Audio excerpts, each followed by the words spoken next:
You let a child command you? You'll do well to respect the boy. This is his kingdom. What was your Nexus event, Your Majesty? I killed Thor. Hey there, quirky people. Today we're going to look into all the Loki variants we've seen in the series, but this time, our major focus is going to be their Nexus events. This series has truly lived up to its name, as we've literally seen more than 20 Lokis so far.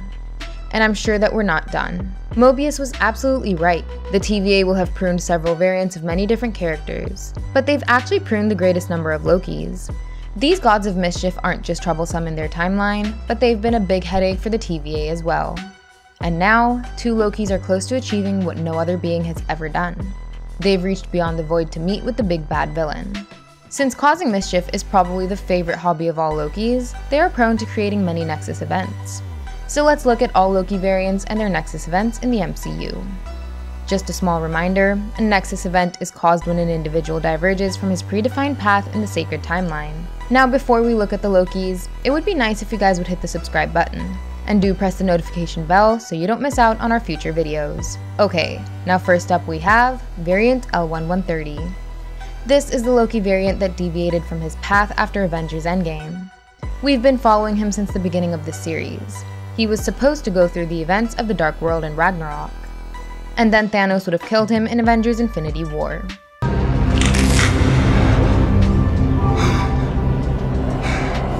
But because Tony screwed up, Loki took the Tesseract and ended up in the Gobi Desert of Mongolia.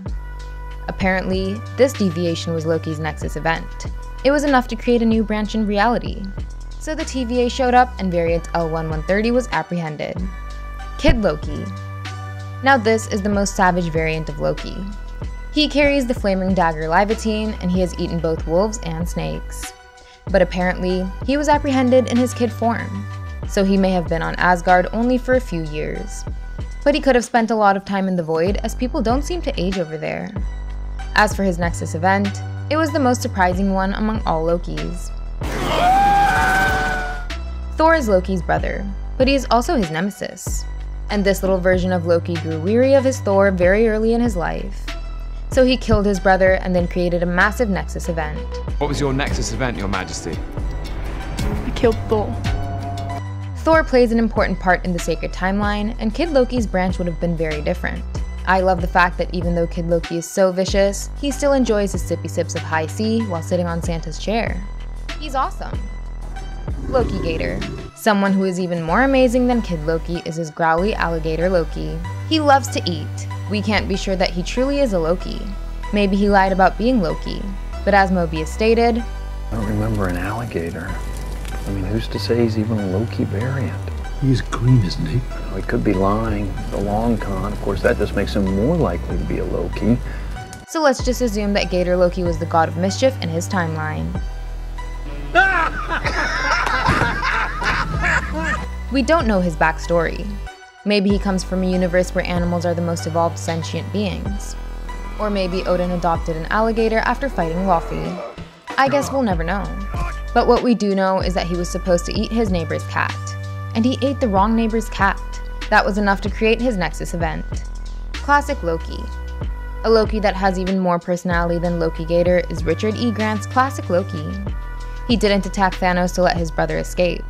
You didn't try to stab him. Certainly not. He did not die in Odin's son. Instead, he conjured an illusion which only showed that he attacked Thanos. Thanos killed a fake Loki from his illusion, and everyone believed that he died for real because the illusion was extremely persuasive. But in reality, he escaped.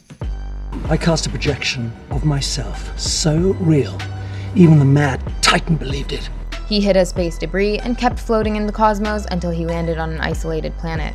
He stayed there for a long time, but he got lonely.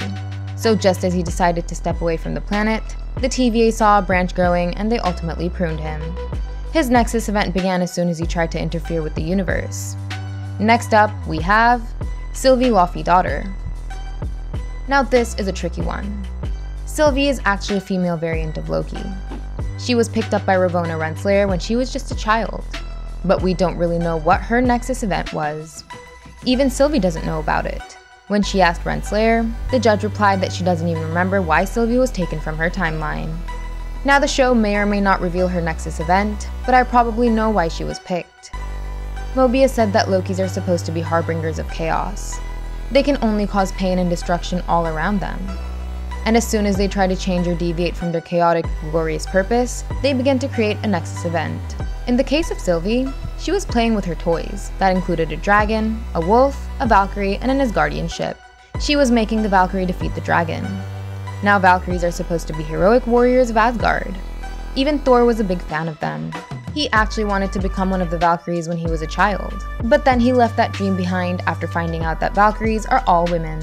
Oh my god, you're a Valkyrie. You know, I used to want to be a Valkyrie when I was younger, until I found out that you were all women. This may not have been the case in Sylvie's timeline. Since she was a female variant of Loki, she actually could have gone on to become a Valkyrie. While she was playing with her Valkyrie toys, she was motivated to save Asgard. Just focus on what she says while playing. Dragon swoops towards the palace, but Valkyrie flies over, defeats the dragon, and saves Asgard. So following the footsteps of Valkyries, she could have become a savior for the people of Asgard, and having this heroic motivation could have been her Nexus event. She was supposed to die at the hands of Thanos, but instead, she might have become an Asgardian Valkyrie if her branch would have been allowed to grow. Boastful Loki and other variants. About that. Clearly, Boastful Loki was motivated by Thor. He had his own make-believe Mjolnir, and as his name suggests, he was boasting about killing Iron Man and Captain America in his timeline. After I vanquished Captain America and Iron Man. He even stated that he collected all 6 Infinity Stones, but Loki Gator called him a liar. That's alligator for growling and saying liar. So he was obviously lying about his Nexus event. We don't really know what his true Nexus event was. He could have been something very embarrassing and minuscule, so that's probably why he was lying. Besides him, we've spotted over 10 other Loki variants in the show.